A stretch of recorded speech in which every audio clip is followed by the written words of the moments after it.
नमस्कार दोस्तों। आज का जो ये घटना है या आज की जो वारदात है या आज का जो कांड है, ये आपको सोचने पे मजबूर कर देगा कि लोग अपने मकसद के लिए कितना गिर जाते हैं और कभी-कभी ऐसा घटनाक्रम भी कर देते हैं, ऐसे लोगों की भी हत्या कर देते हैं जिनका इस घटनाक्रम से कोई भी लेना देना नहीं होता है।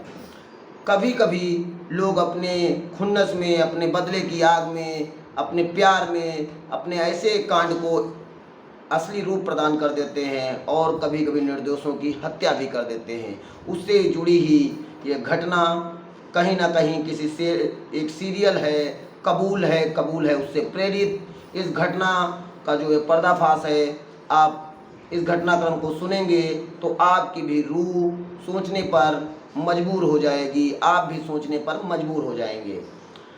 14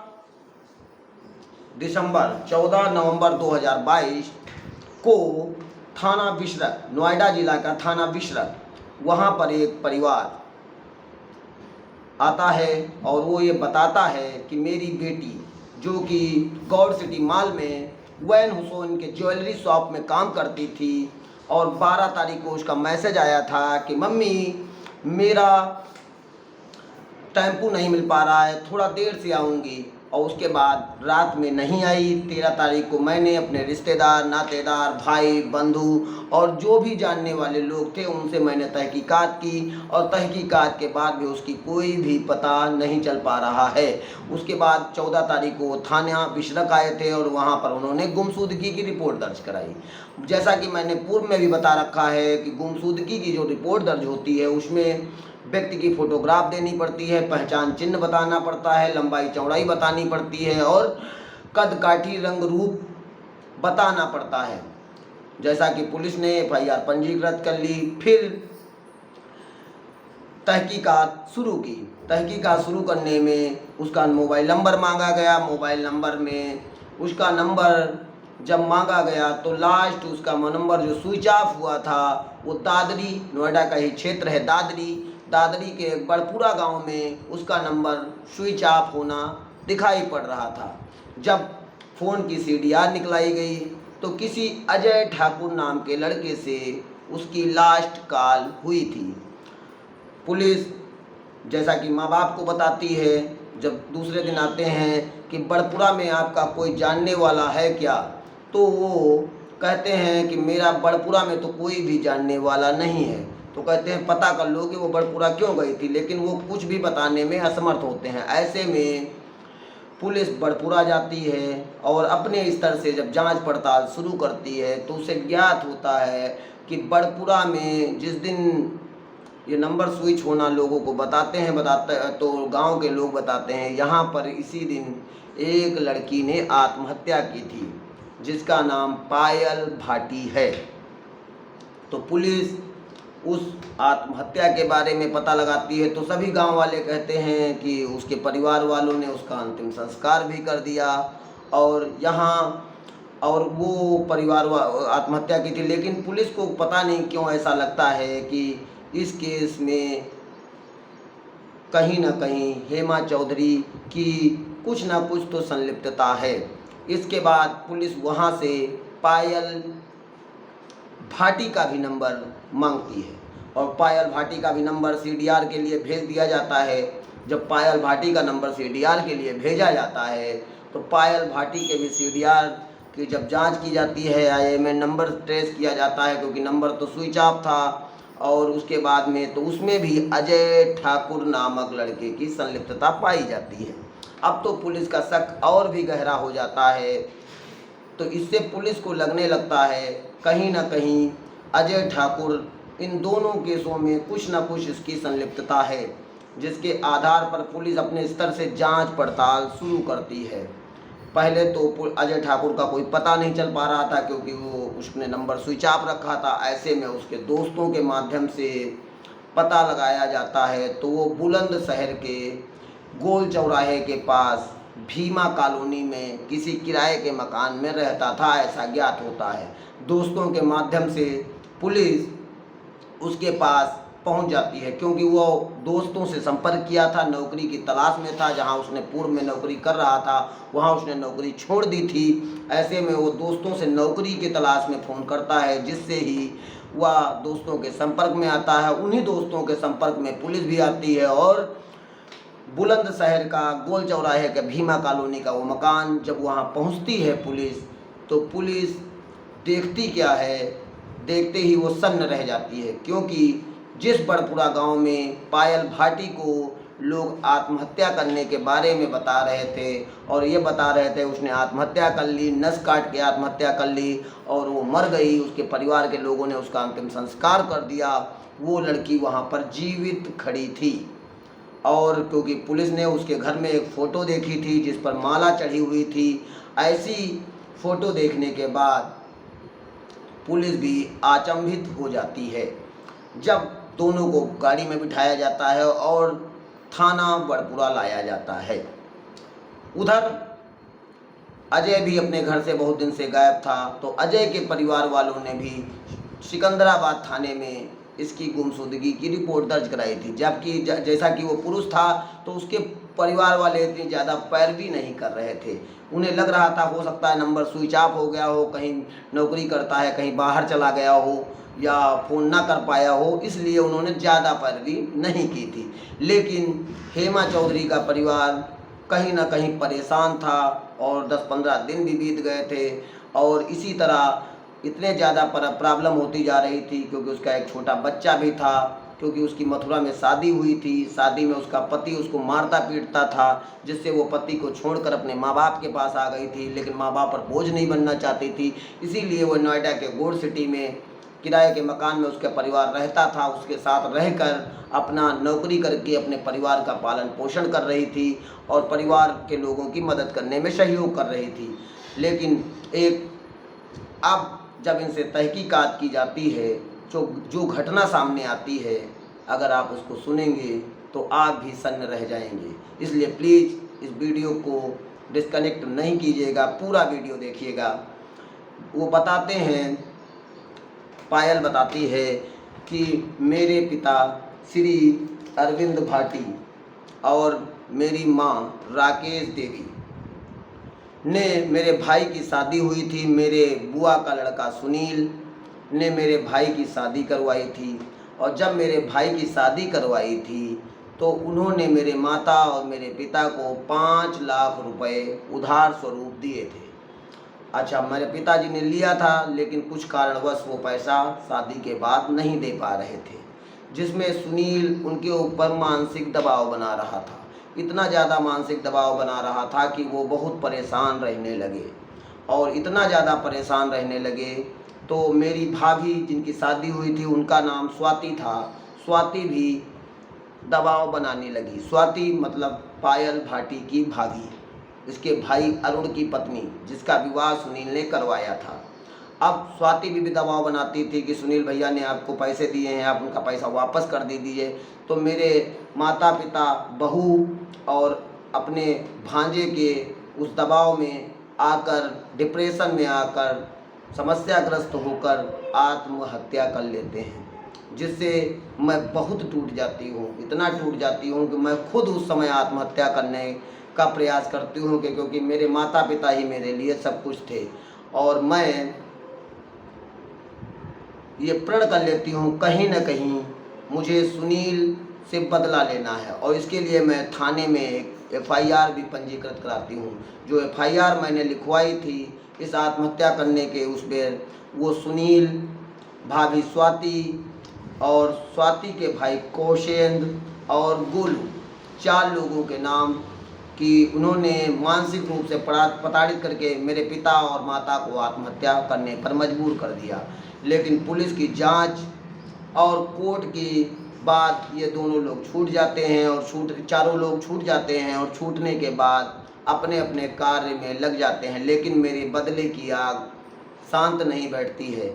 मेरी दोस्ती कुछ समय पहले अजय ठाकुर से फेसबुक के जरिए हुई थी। अजय को पहले मैं अपने प्रेम जाल में फंसाती हूँ, धीरे धीरे अजय मेरे प्रेम जाल में फंस जाता है, फिर मैं उससे समय समय पर मिलती रहती हूँ। और फिर एक दिन जब मौका मिलता है तो मैं अजय को पूरी बात बताती हूँ। तो पहले तो अजय मेरे इस बात का समर्थन नहीं करता है। मैं बताती हूँ कि मुझे उनका बदला लेना है, उनको मारना है और उनको जान से मारना है और अपने बदले को पूरा करना है। तो पहले तो वो इस चीज़ के लिए तैयार ना था, लेकिन वो मेरे प्यार में इतना ज़्यादा पागल हो चुका था कि वो हामी भर देता है। जब हामी भर देता है तो मैं उसको बताती हूँ कि ऐसे तो हम लोग फंस जाएंगे, इसलिए मैंने ही प्लान बनाया था कि कोई एक ऐसी लड़की ढूंढो जो मेरे कद काठी की हो और मेरे लंबाई चौड़ाई की हो, और हम लोग उसको मार देंगे। फिर हम लोग आराम से कहीं छुप कर रहेंगे और फिर चारों लोगों को मार देंगे और घर में मैं अपनी आत्महत्या करना दिखा दूंगी। तो मेरे घर वाले ये समझेंगे कि लड़की तो मर चुकी है, तो हमारे ऊपर कभी इसका इल्ज़ाम भी नहीं आएगा और मैं अपना बदला भी पूरा कर लूँगी और हम दोनों लोग अच्छे से लाइफ गुजार कर जीवन में खुशी खुशी रहेंगे। जैसा कि मैंने अजय को बताया, अजय ने वैसा ही किया। और मैंने अजय को ये भी बताया था, पहले मुझे उस लड़की को दिखा देना वो मुझसे मैच करती है कि नहीं।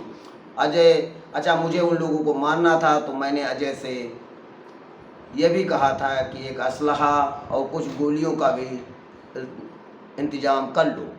ऐसे में अजय 12 तारीख को अपने घर से निकलता है और घर से 8,000 रुपये लेता है और कहता है कि कुछ कपड़ा और कुछ ख़रीदारी करनी है, इसलिए मैं घर से जा रहा हूँ।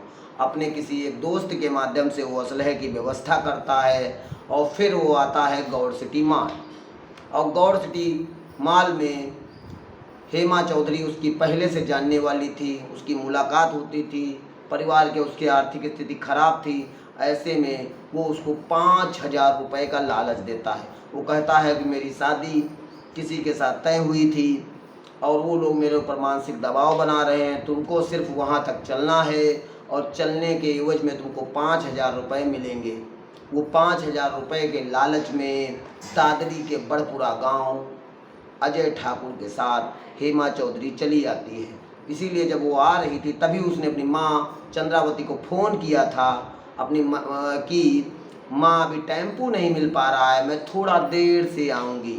तभी 12 तारीख से वो गायब हो गई और फिर वो मिल नहीं पाई। जब वो दादरी के बड़पुरा गांव पायल भाटी के घर पहुंचती है तो पायल एक दोस्त की भांति उसका सादर सत्कार करती है और चाय और खाना खिलाती है और खाने में नशे और नींद की गोलियां मिला देती है। और जब वो बेहोश हो जाती है तो अपने कपड़े उतार कर उसको पहना देती है और कपड़े पहनाने के बाद उसको अंगूठी भी अपनी पहना देती है, नेल पॉलिश भी अपने कलर की चेंज कर देती है और उसके बाद उसके ऊपर गरम तेल, जो पूड़ी वाला गरम तेल होता है, तेल गरम करके उसके चेहरे पर डाल देती है जिससे वो जल जाए, उसका चेहरा भी पहचान में ना आए। और फिर एक सुसाइड नोट भी अपनी राइटिंग में लिखती है। लिखती क्या है कि मैं खाना जब बना रही थी तो कढ़ाई का तेल मेरे चेहरे पर गिर गया है और जिससे मेरा चेहरा बिगड़ गया। अब कोई आज के समाज में मुझसे शादी नहीं करेगा और इसी कारण मैं आत्महत्या कर रही हूँ और इसकी किसी भी प्रकार की जिम्मेदारी मेरे परिवार की नहीं होगी, क्योंकि मैं स्वयं अपनी सहमति से आत्महत्या कर रही हूँ। और सुसाइड नोट छोड़कर अजय और पायल भाटी दोनों वहाँ से अजय की कार जो कि सेंट्रो थी उसमें बैठकर वहाँ से निकल आते हैं और बुलंदशहर के गोल चौराहे के बाद भीमा कॉलोनी में आकर रहने लगते हैं।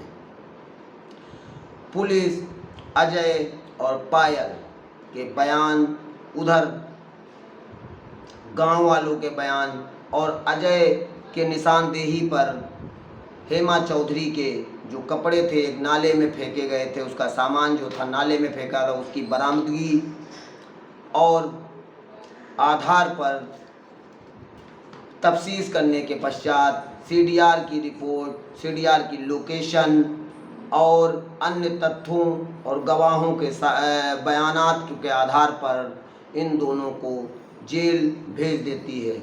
इसमें जो कोतवाली प्रभारी थे अनिल राजपूत व उनकी टीम इस रहस्यमयी केस को सॉल्व करने में उनकी महत्वपूर्ण भूमिका रही और अपर पुलिस आयुक्त नोएडा श्री साद मियाँ खां ने इस केस को सॉल्व करने के लिए पूरी मेहनत से पुलिस टीम से कार्य करवाया और हेमा चौधरी जो कि एक निर्दोष महिला थी और वो गुमशुदगी दर्ज हुई थी और उसको मार दिया गया था, उसकी पुष्टि हो गई। लेकिन ये केस ये विश्वास दिलाता है कि किस पर विश्वास किया जाए या न किया जाए, क्योंकि वो बेचारी 5,000 रुपये के लालच में अपने दोस्त अजय ठाकुर के बहकावे में आकर बड़पुरा दादरी का जो गांव है वहाँ चली जाती है। वहाँ बदले की आग में जल रही पायल भाटी उसको मारने में जरा सा भी संकोच नहीं करती है। अपने माता पिता का बदला लेने के लिए वो एक निर्दोष, एक गरीब, एक परिवार की जिम्मेदार लड़की की हत्या कर देती है। यह घटना समाज के आज के कृत्यों के ऊपर से ऐसा पर्दा उठाती है कि समाज के लोगों पे विश्वास करने जैसा रह ही नहीं जाता है। ऐसे में इस घटना से हमें सीखने की ज़रूरत है। यह सीखने की ज़रूरत है कि आज के समय में कोई भी व्यक्ति आपके साथ कोई ऐसी भी वारदात कर सकता है जिसकी आप स्वप्न में भी कल्पना नहीं कर सकते। विश्वास में आदमी अपना उल्लू सीधा करने के लिए, अपने बदले की आग मिटाने के लिए, अपना स्वार्थ सिद्ध करने के लिए इतना नीचे गिर जाएगा कि वो कभी आप सोच भी नहीं सकते हैं। ये केस नोएडा का थोड़ा सा चर्चित केस रहा, क्योंकि जब तक के वो मिल नहीं पाई तब तक उसके माता पिता भी बहुत बेचैनी से पुलिस के पास जाते रहे, आते रहे और उसका मिल नहीं पा रहा था। पुलिस भी ढूंढ रही थी लेकिन उसका कोई भी पता नहीं चल पा रहा था। लेकिन पुलिस की तत्परता, कार्यशैली और बाद में CDR और लोकेशन के आधार पर इस केस का पर्दाफाश हुआ। और इस केस से हमें भी जागरूक रहना चाहिए, सतर्क रहना चाहिए और दूसरों को भी जागरूक रखना चाहिए। जैसा कि हेमा चौधरी हत्याकांड अपने स्वार्थ के लिए किया गया। अगर इसकी कहानी आपको अच्छी लगी हो और इससे आपको थोड़ी सी भी सतर्कता समझ में आए तो आप सतर्क रहें, जागरूक रहें और मेरे चैनल को लाइक करें, कमेंट करें, शेयर करें और सब्सक्राइब करें और लोगों को भी जागरूक रखने की प्रेरणा दें। जय हिंद, जय भारत।